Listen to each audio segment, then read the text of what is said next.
जयति तेऽधिकम्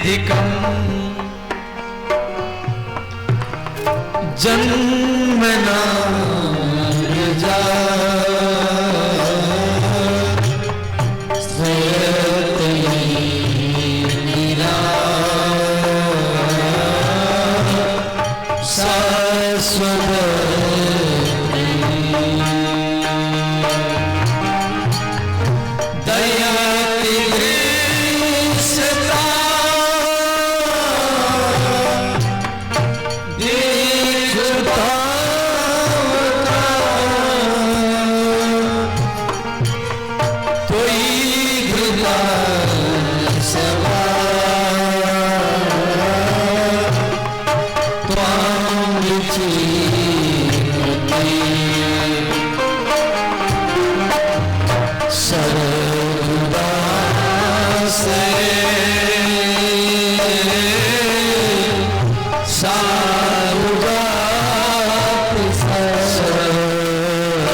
इस प्रकार ये 19 श्लोक है, मैं मात्र 5 श्लोक पाठ किया और इसे वो संस्कृत भाषा में दिया गया है, हिंदी में नहीं। ये गीत है, एक गीत है, परंतु ये गीत संस्कृत भाषा में लिखा गया है। जो पाठ करते होंगे वो समझ जाते होंगे। और एक एक श्लोक बहुत मार्मिक है, एक एक श्लोक का अर्थ करेंगे तो 9 दिन समय लग जाएगा। तो 19 श्लोक में 19 भागवत कथा होगा। और गोपियां इस प्रकार रोती रही। गोपी बोलिए कृष्ण, कोई पुरुष रात में घर द्वार छोड़ करके चले जाए और 2-4 रात के बाद वो घर में आ जाए तो घर वाले उसको रखेंगे, परंतु कोई स्त्री बिना बताए घर द्वार छोड़ के चली गई, वो 2-4 रात कहाँ भी रहा, वो स्त्री वो घर में आ गई क्या उसके पति भाई देवर उसको रखेंगे? रखेंगे, पति घुसने नहीं देगा, सास ससुर घुसने नहीं देंगे, उसको कलंक देंगे। कहाँ चली गई रात में? तो गोविंद, हम इस रात में आपके पास आए और आप हमको छोड़ के चले गए। यदि हम घर में जाएंगे तो घर वाले हमको मारेंगे। इससे अच्छा है आपकी वियोग में हम यहीं पर मरेंगे। पति सुतान्वय भातृबांधवा,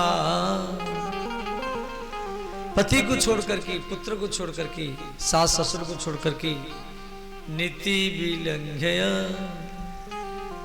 ते च्युता गता।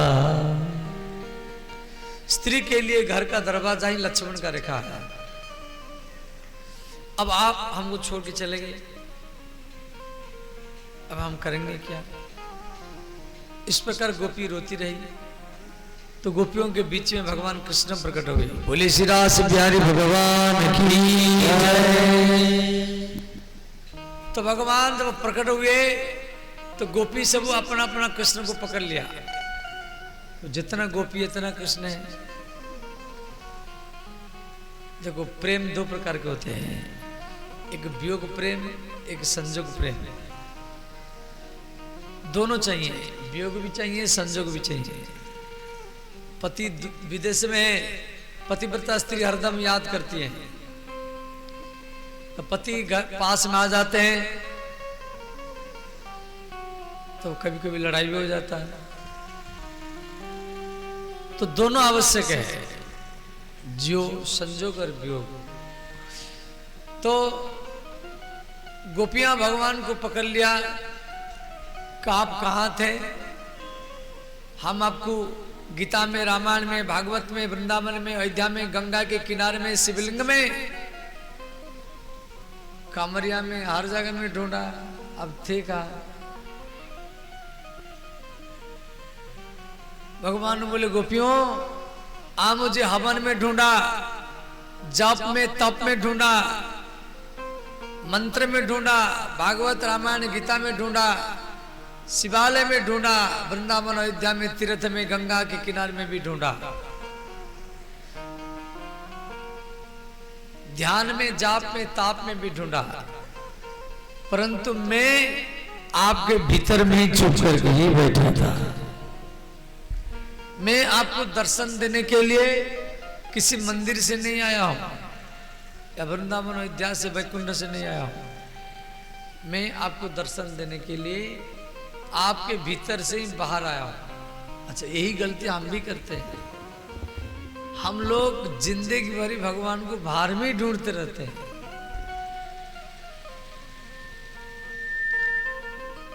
प्राय 99% व्यक्ति भगवान को बाहर में ही ढूंढते रहते हैं। जो बात भागवत में दिया गया है, यही गलती भूल गोपी भी किया था,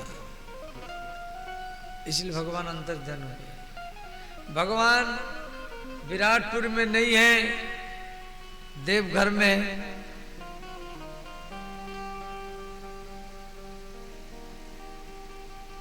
भगवान जलसीमा में नहीं है, सिंहेश्वर में। सिंहेश्वर चलो,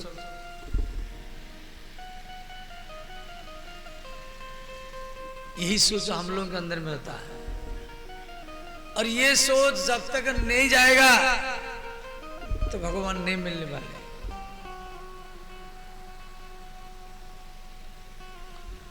भगवान आपके घर में, हर जगह में, हर परिस्थिति में है, आपके पास में हरदम रहते हैं। यहां नहीं है, वहां है। प्राय 99% व्यक्तियों का ये सोच रहता है। ये बात को भागवत में भगवान कह रहे हैं, गोपियों, मैं आपको दर्शन देने के लिए किसी मंदिर से नहीं आया, वैकुंठ से, अयोध्या से नहीं आया हूं, वृंदावन से नहीं आया हूं। मैं आपको दर्शन देने के लिए आपके भीतर से ही, आपके सामने ही प्रकट हुआ हूं। हमको अपने आप में ढूंढना है। कब तक बाहर में ढूंढते रहेंगे?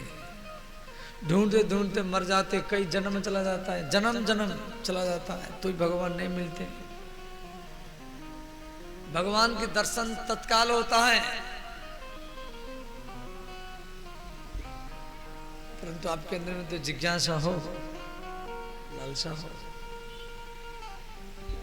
भगवान हाथ जोड़कर की गोपियों को क्षमा मांगे, बोले गोपियों मुझे क्षमा करना, मैं आपका कर्जा बन करके रहूंगा,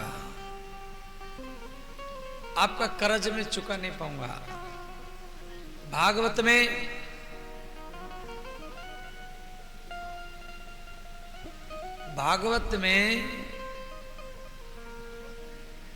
कृष्ण गोपियों के कर्जा बनकर के रहे। भगवान का तीर्थ करना चाहिए, वहां जाने से भक्तों का दर्शन होता है, समझ गए। और मंदिर जाना चाहिए, वहां जाने से भक्तों का दर्शन होता है। वृंदावन जाना चाहिए, देवघर जाना चाहिए, वहां जाने से भक्तों का दर्शन होता है। परंतु भगवान हर जगह में है। और श्री कृष्ण बोले गोपियों मैं आपका कर्ज चुका नहीं पाऊंगा, मैं आपका कर्जा बन करके रहूंगा। और भागवत में कृष्ण गोपियों के कर्जा बन करके रहे। कर्ज समझ आते हैं, जैसे कोई किससे कर्ज लिया, समय पर दे नहीं पाता है, तो वो सामने जाने के लिए संकोच करता है।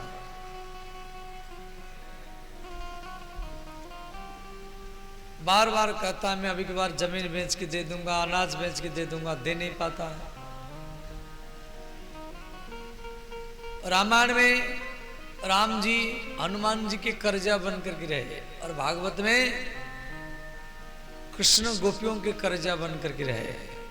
कर्ज भी दो प्रकार के होते हैं। कर्ज से बंधन मिलता है और कर्ज से भगवान में मिलते हैं। दो बात ध्यान देना, कर्ज से बंधन मिलता है और कर्ज से भगवान में मिलते हैं। बेटा के लिए कर्ज करना, बेटी के लिए कर्ज करना, केस लड़ने के लिए कर्ज करना, अस्पताल में इलाज करने के लिए कर्ज करना, और बिजनेस के लिए कर्ज करना, किसको रिश्वत देने के लिए कर्ज करना, ये कर्ज बंधन का कारण है। ये कर्ज बंधन का कारण है।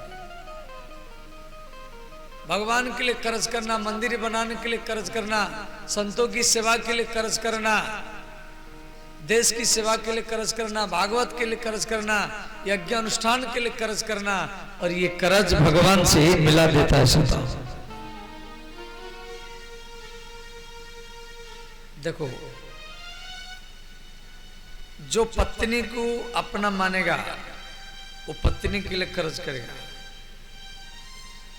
जो पति को अपना मानेगा वो पति के लिए कर्ज करेगा, जो बेटा बेटी को अपना मानेगा वो बेटा बेटी के लिए कर्ज करेगा, जो परिवार को अपना मानेगा वो परिवार के लिए कर्ज करेगा, और जो भगवान को अपना मानेगा वो भगवान के लिए ही कर्ज करेगा। भगवान स्वयं भागवत में बोल रखे हैं, तू मेरे लिए कर्ज करके देख, मैं तेरे सारा कर्ज चुका दूंगा। जैसे कई व्यक्तियों के ऊपर कर्ज लाखों लाखों रुपया हो जाता है, जब आप लाखों रुपया संसार के लिए कर्ज किया तो भगवान के लिए तो 100 रुपया कर्ज करो।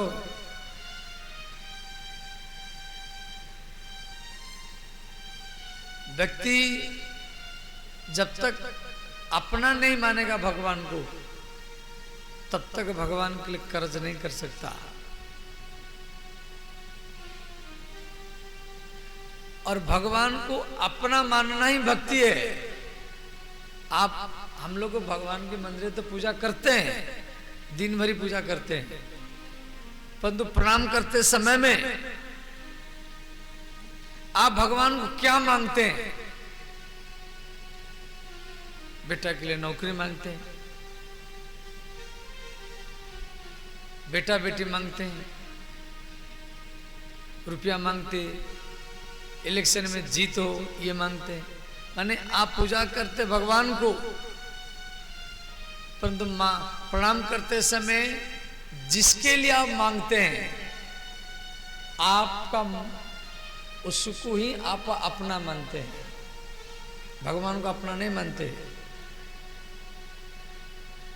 आप महीना भरी जल चढ़ाओ, परंतु मांगते समय में, प्रणाम करते समय जिसको आप अपना मानेंगे उसी के लिए मांगेंगे, ये भक्ति नहीं माना जाएगा। भागवत धर्म कहते हैं आप भगवान वृंदावन में तो इसीलिए अवतार लिए कि वृंदावन के लोग जो होते हैं वो कभी कृष्ण का पूजा या राधा का पूजा करके अपना बेटा बेटी को नहीं मांगेगा। वृंदावन के जो सोच है, जो कृष्ण हमारी क्या इच्छा पूर्ति करेगा, हम उसका इच्छा पूर्ति करेंगे। कृष्ण हमारी बेटा है, वो हमारी क्या इच्छा पूर्ति करेगा, हम उसका इच्छा पूर्ति करेंगे। ये सोच उनका होता है। इसी कारण भगवान वो अवतार लिए, और हम लोगों का उल्टा सोच रहता है। श्री महाभारत युद्ध से पहले दुर्योधन द्वारिका गया सहायता मांगने के लिए। वो कृष्ण के सिर की तरफ बैठा, बाद में अर्जुन गए तो चरण की तरफ बैठे।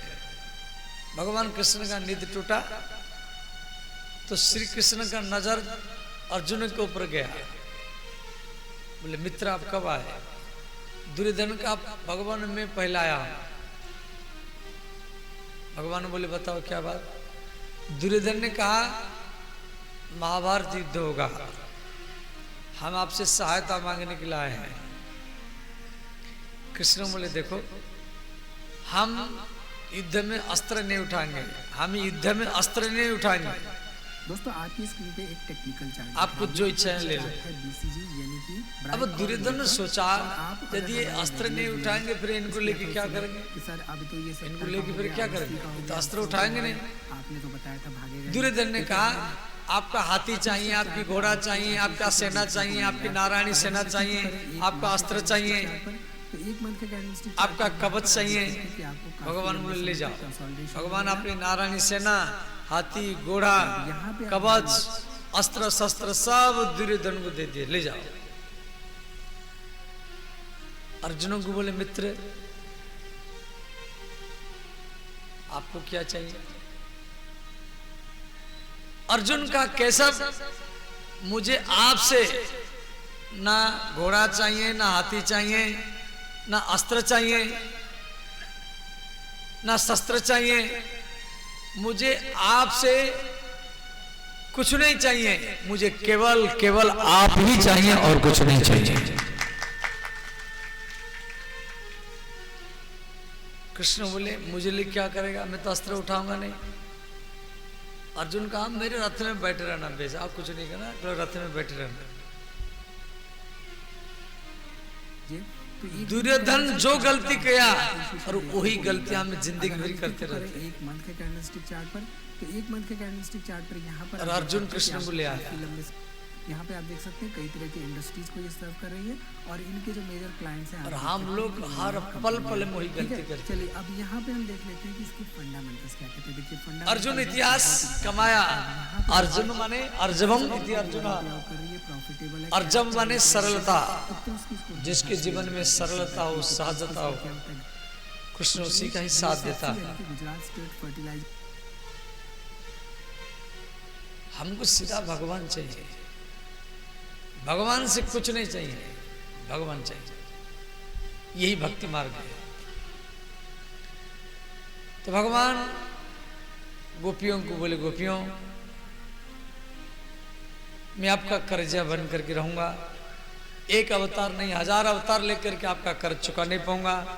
फिर भगवान महाराज किए, जल में रास, आकाश में रास और फल में रास, कमल रास, सर्परास अभी भी महाराज चल रहा है।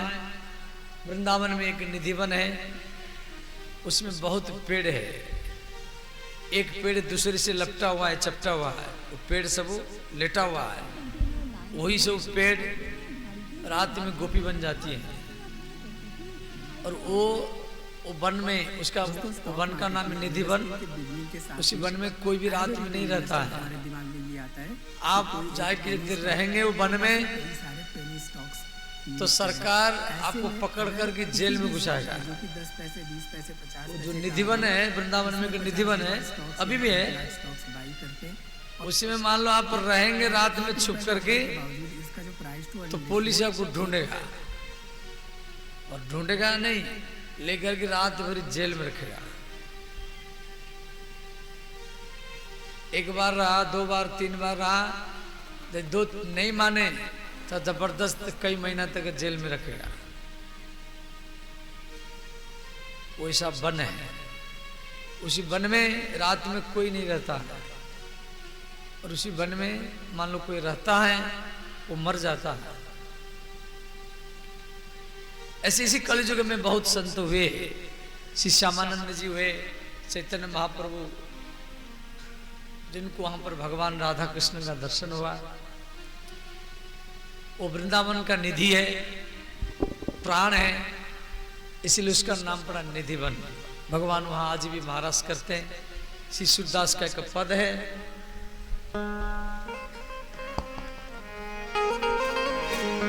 मनमोहन की बंसी बाजी वृंदावन के रास में, मनमोहन की बंसी बाजे वृंदावन के रास में। ब्रह्मलोक में ब्रह्मा नाचे, शिव नाचे कई रास में। ब्रह्मलोक में ब्रह्मा नाचे, शिव नाचे रास में। मनमोहन की बंसी बाजी वृंदावन के रास में। मनमोहन की बंसी बाजी वृंदावन के रास में। सब गाइए, दोनों हाथ उठा करके सब गाइए।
भगवान श्री कृष्ण वृंदावन में महाराज कर रहे हैं। आकाश में बादल रुक गया, देवता लोग फूल बारिश कर रहे हैं। लिए विमान देवता ठाड़े, पुष्प गिरे आकाश में। ये विमान देवता ठाड़े, पुष्प गिरे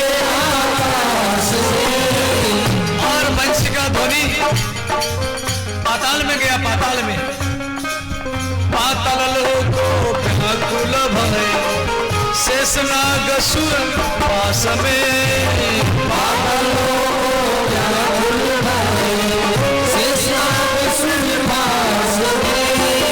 ब्रह्मलोक में ब्रह्मा नाचे, शिव नाचे कैलाश में।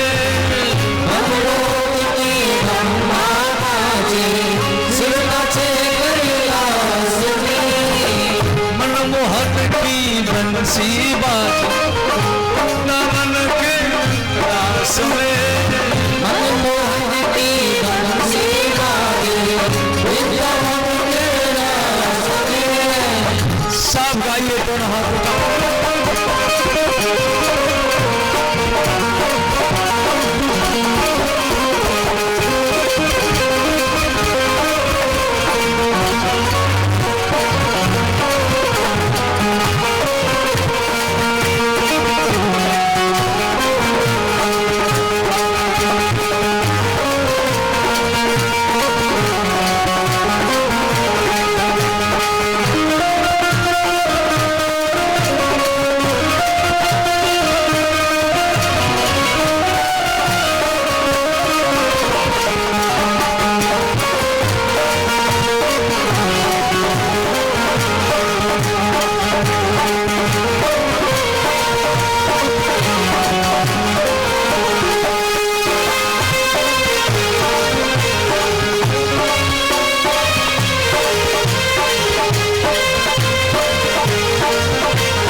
श्रीधाम वृंदावन में महाराज कर रहे हैं, सारा ब्रह्मांड नाच रहा है, आपको नाचना नहीं है। जिस जगह में आप बैठे हुए हैं उसी जगह में आप थोड़ी देर के लिए अपने अपने जगह में खड़े हो जाइए, सब खड़े हो जाइए।